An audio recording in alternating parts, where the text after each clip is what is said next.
Hello everyone. Today I'm with someone extremely impressive. He's 17, Medhansh here. He's the founder of AceCubing, where he's mentored over 600 students with how to use a Rubik's Cube. He is a 4-time Rubik's Cube state champion. He's a Guinness record holder. He's an author in progress, and he's India's youngest FICCI director, all while still being in school.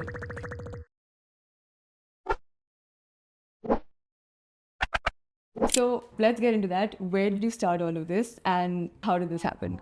I'd say all of this started in random boardrooms that my dad forced me into. I was 8 and I still have pictures of me wearing the prestigious Tata badge as a visitor, and I'm just Your dad's in Tata? No, my dad's a businessman. He works with all these companies. Okay. So I remember him taking me to business tours in 2nd grade.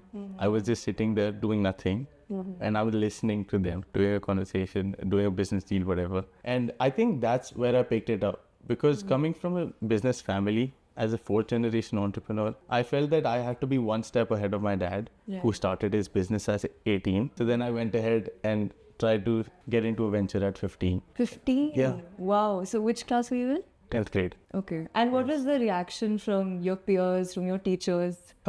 They kind of saw this coming because they always wanted me to teach them the Rubik's Cube. So then they weren't really surprised when I streamlined it, made it a funnel, and tried to automate it through courses and everything. So it was not that surprising, but if they knew what went on behind the scenes, it would have been. So you have always been doing the Rubik's Cube? Yeah, I started the Rubik's Cube in 2016. So it's been almost 10 years. And then when you decided to start up, this is the immediate thought that you had. So how did you go about it?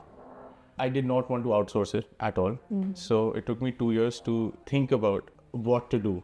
And I made many website drafts, showed it to my dad. It didn't work, tried to test them, did not work. So then I shifted hostings and then went on from Hostinger to WordPress to Shopify and then settled on Shopify. Okay. Yes. Yeah, same. So that helped a lot because I learned so much in the process about design, about how to manage emails, hosting, all of that. So it's great. So how do you manage this along with school? Because you're in 12th now, so you'll have boards coming up and everything. How are you managing? I try not to put a lot on myself other than the automations that I've already created, which a course was a one-time investment that I can just distribute as a one-set guide to how to solve a Rubik's Cube. I've put in quizzes, PDFs, everything. So I try to make sure that one-time investment pays off for everyone that I can. So it's a course plus the mentorship thing. Plus the workshops that I do. Okay. But that's only if I have free time. Otherwise, it's just a course that's for everyone. And these workshops you do kahan pe, in the schools, isn't it? Yeah. So the workshops are in community centers, schools, and other societies as well. So like recently, I was also invited to a corporate office to do a Rubik's Cube event. Even at FICCI, I was invited. Let's see if I'll be able to accommodate that. So tell me about your FICCI experience. I had no idea what would happen. Absolutely zero clue. I just got one suggestion from my dad's friend. And then my dad pursued it, so then we went to FICCI. We told them that, okay, this kid's a part of MSME and what can we do? And then they told us that we don't usually take youngsters because other people in the community don't really like people that are inexperienced. So then I tried to convince him, I pursued him, and it worked out in the end. And now I'm part of FICCI. And it's amazing to be here. No, congratulations on that. It's a big deal to do that at 17. And I see that a lot too, like adults will not take you seriously when you're doing something just because you're young. So how do you deal with that? How do you convince older people that you are as competent as people who are older? During my book, I contacted about 1,000 founders. And barely any replied, probably like 25, 30. And I actually had meetings with 25. But I realized that most people do not care about you till you try to show them proof, which is what I crafted all those emails and everything in a way that made them realize that, okay, he might be onto something. So I put in all those news clippings, put in all the links to everything, and then try to highlight what I've already done, because that's all I have. There's nothing else I can say for myself. And if somebody does not want to take you seriously, there's not a lot you can say to make them change that. So you just have to work on the ones that do and forget about the ones that don't. No, and I feel like being humble is also so important because there will be people who don't take you seriously, but then you just have to understand that it's not a personal thing. It's just the way we are conditioned to not take it seriously, you know? It's also how they see your achievement. So something that's amazing for me and validates myself, puts me on a great strata, would not put me at the same level for them. Exactly. So everyone has a different perspective. They are coming from different ways. So once you realize that it's not that deep, and it's not all about you, True. you just get it. And what is the path ahead? Do you want to pursue this full-time AceCubing and everything? See, I have zero clue. I don't know what I'm doing for college, and I don't know where this is going, but I'll try to make sure that I read this sport as much as I can. I've gone into underprivileged schools as well, given them all the access, everything. And let's see, because this AceCubing started off as a retirement plan for cubing, because you cannot be cubing as a career. It doesn't put food on the table. It can't put food on the table. So the best thing you can do is make a good impact and spread the sport as much as possible. That's what I wanted to do. And once I streamlined it, I saw that people would pay money for it. I mean, nobody says no to money, but I did try to, I've given more than I've taken, and I'm really proud of that, because my dad said, you are not supposed to make money at 17. Right. You're supposed to make impact. Yeah. And then that's what I tried.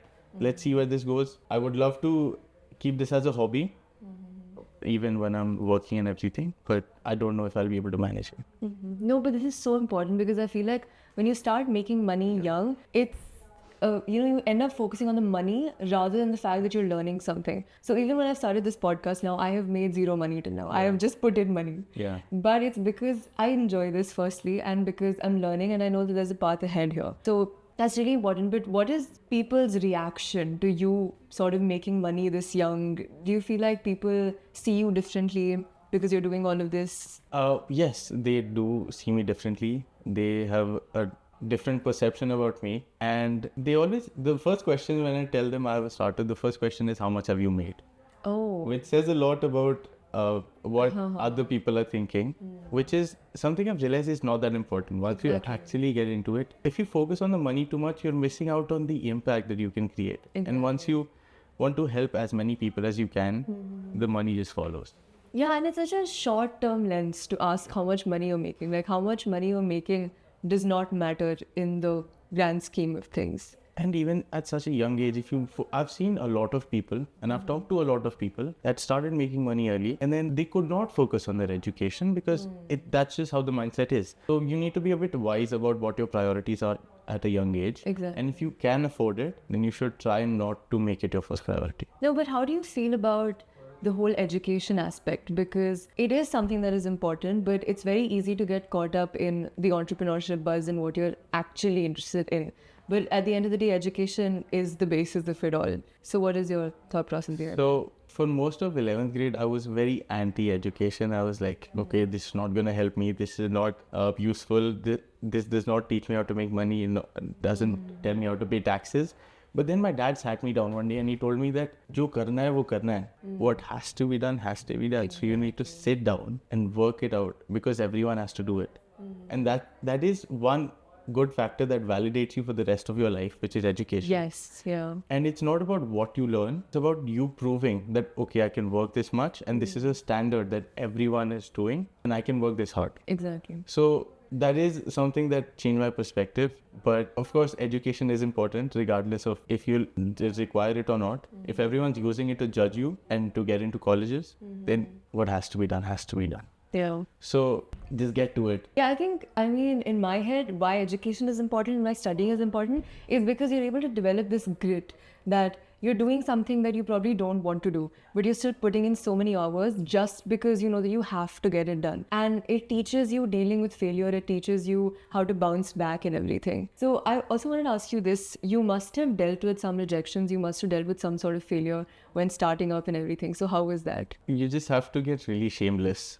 I heard many podcasts and they were like, until you're like 35, 40, you need to be shameless. You need to go into offices, barge in, try to make the most of every opportunity. And after a point, you just get desensitized to all these rejections. Okay, you don't want to talk to me, fine. Someone else might. And I think it's just all about repetition. You just need to go out there, put yourself out there. Doesn't matter how many people reject you, some might. And there are many quotes around this, like keep knocking, the door will open. And it's just all about getting to it. Because if you let the rejections get you, it's not going to help in any way.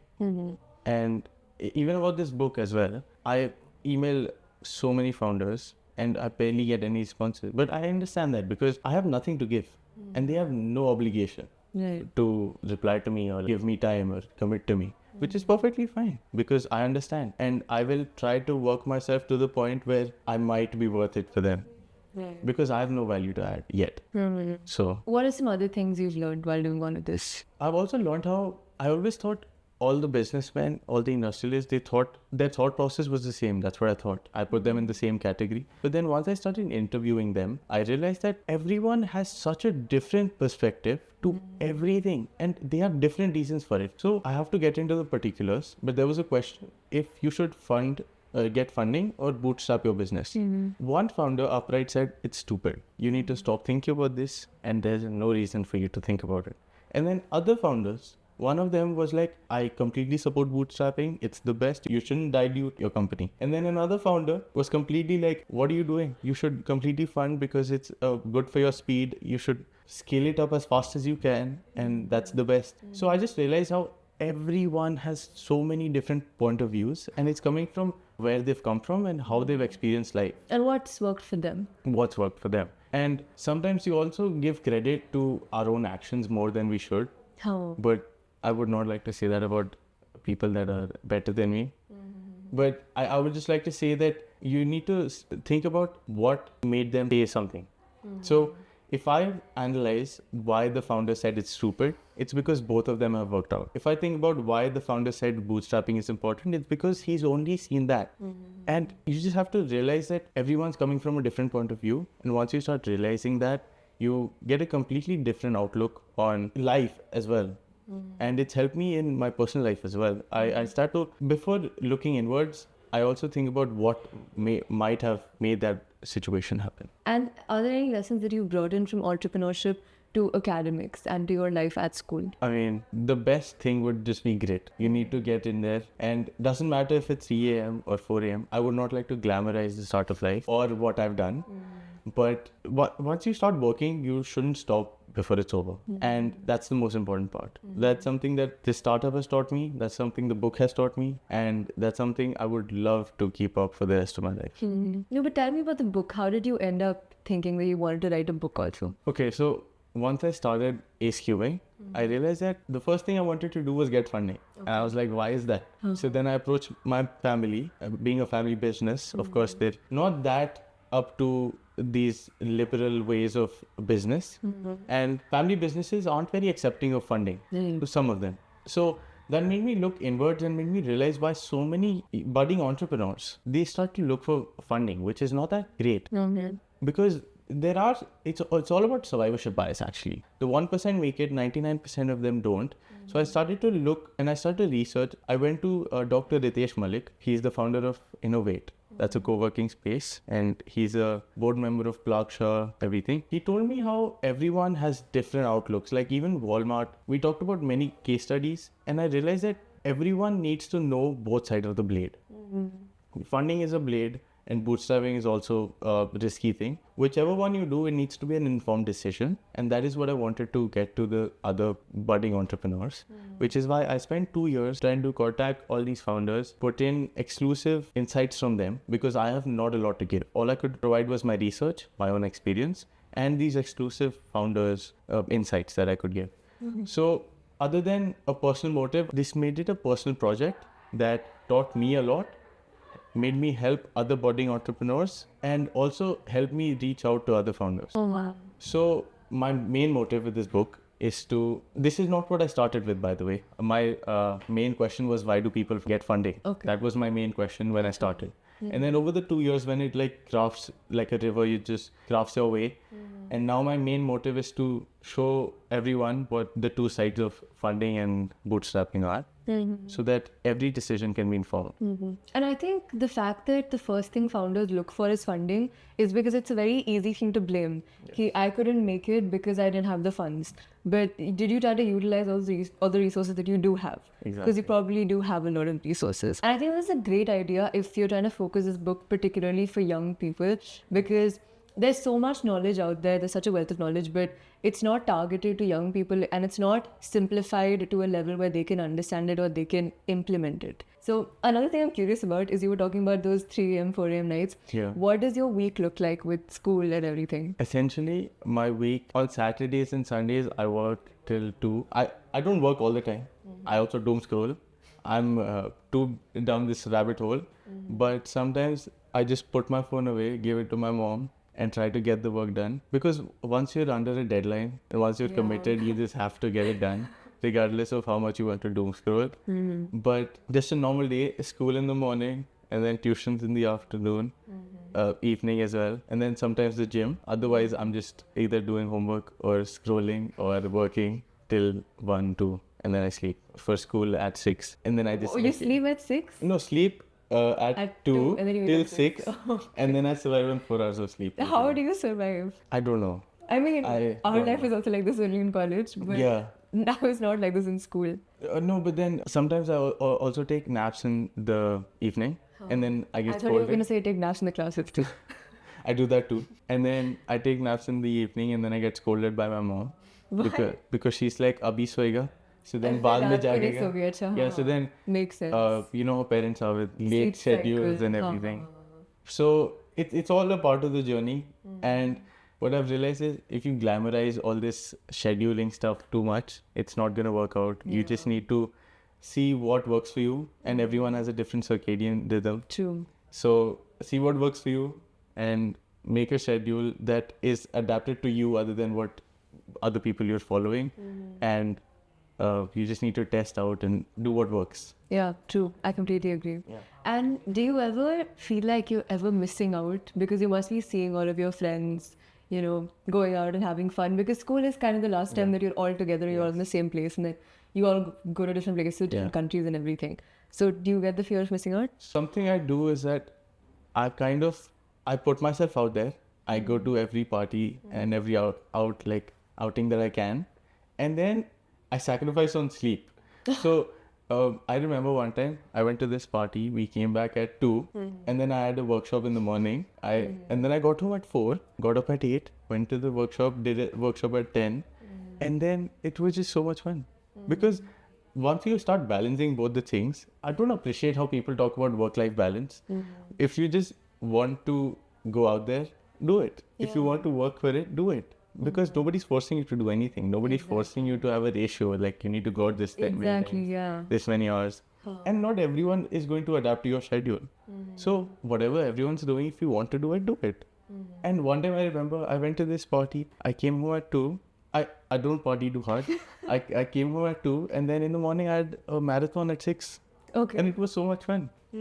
So it's all about doing what you want, and sometimes putting your body to the limit, To the test, yeah. and just make most of life, man. It's one life. No, but I think I take back what I was telling you, Nietzsche, that you shouldn't pursue IPM because it's very hectic. I think you're made for IPM. Okay. Because it's pretty much what we do. Like there'll be so many times that, for example, New Year's, so we'll be partying late at night, and then the next morning you have class at 8 a.m. or 9 a.m. Even on New Year's. Yeah, we don't get breaks. That's not a concept. How about a problem hai? That's it. With IPM. And then also, like you were talking about how you have to see the same people again and again and again. And I understand how that can be hectic. And I don't know how I will adapt to that if I do make it. But let's see.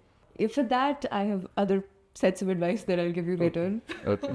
Yeah, this is very cool. I wanted to ask you, what is like one achievement that you're most proud of?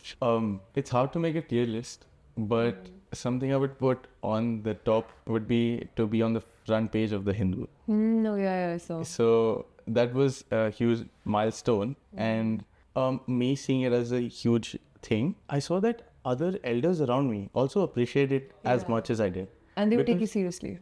because the Hindu is a big deal. I've been on News 18 before, and that wasn't much of a that big of a deal for everyone else. But then Hindu is a really big name, and I got scolded for not how easily I was taking it, how lightly I was taking it, because okay, it came to him, and he's really in the air, and then he's not taking it seriously.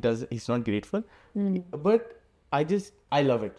That's all I have to say. Like, I'm so glad I sent them that mail. I put myself out there, and then they saw that, they pursued it, and then I got to the front page. I love That's the biggest achievement, I would say, so far.